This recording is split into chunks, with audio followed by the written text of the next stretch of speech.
Christian and his friends are digging 20 meters down, taking turns at 24-hour shifts.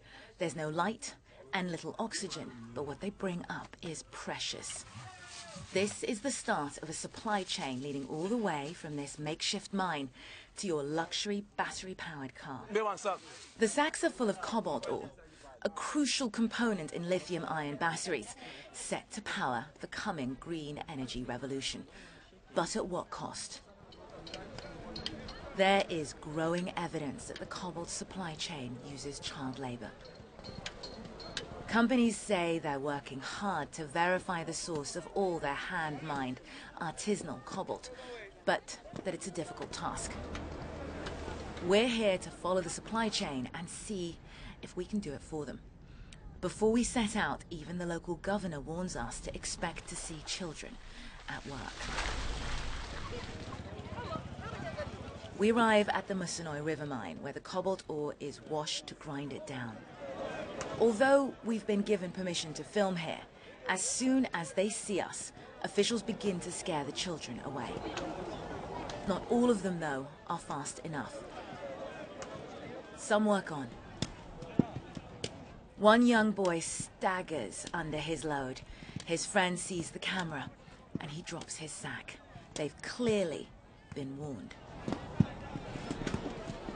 A mining ministry official spots this boy carrying cobalt has been captured by our cameras. His response is brutal. Later, we ask him why he struck the child. He refused to answer. We've now witnessed for ourselves that children are working here, that they are involved with the production of cobalt, and we've seen the products of that child labor loaded onto a variety of different vehicles. I'm going to jump into this car that's headed to one of the main public selling cobalt depots. I'm told we're going to Kabasa Market. This is where the cobalt is bought by brokers. It's where it first enters the supply chain. The car company Tesla, for one, says its cobalt sources are audited and issued with certificates of origin. They wouldn't say from where or how, but there is no sign of certification here. We watch the brokers set the price, and none of them ask where the cobalt is from or how it was mined. Artisanal mining output tripled, and the fear is even more children are being pressed into labor. Why? Because cobalt is skyrocketing in price. Supplying your green electric car comes at a cost. We have permission to film here, but local mining officials once more try to stop us. Our producer captures the scene on a hidden camera.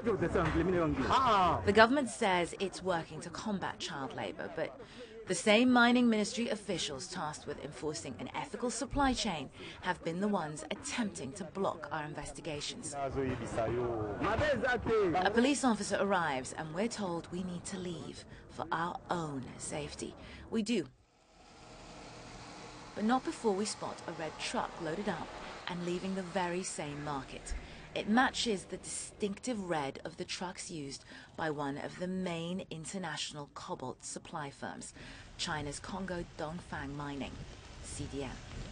We decide to follow it.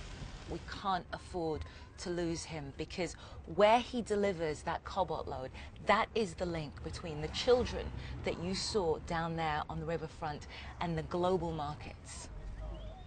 As the truck pulls into its final destination, guards rush out to block our cameras. Stop.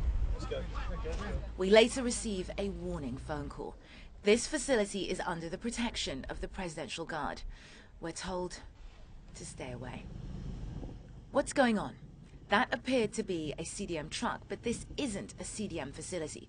Tax records show it was declared non-operational 3 years ago. Rising smoke and export records show cobalt is still produced here. CDM's parent company, Huayu, tells CNN they did have a relationship with the facility, which ended only last year. They're disturbed enough to launch an investigation into our findings, although they state other companies also use red trucks. CNN visited 3 sites to show how widespread the use of child labor is. At this mine, in spite of our permissions, we eventually had to resort to filming undercover to capture the children. 9 years. We couldn't prove where exactly the dirty cobalt enters the international supply chain, but we witnessed that it does. Mercedes-Benz, Tesla, Fiat Chrysler, among others, say they have a zero-tolerance policy for the use of child labor, but they acknowledge they are unable to fully map their supply chain due to its complex nature. Car makers simply cannot promise consumers their products are 100% child labor free. This is the artisanal mining cooperative called Kasulu.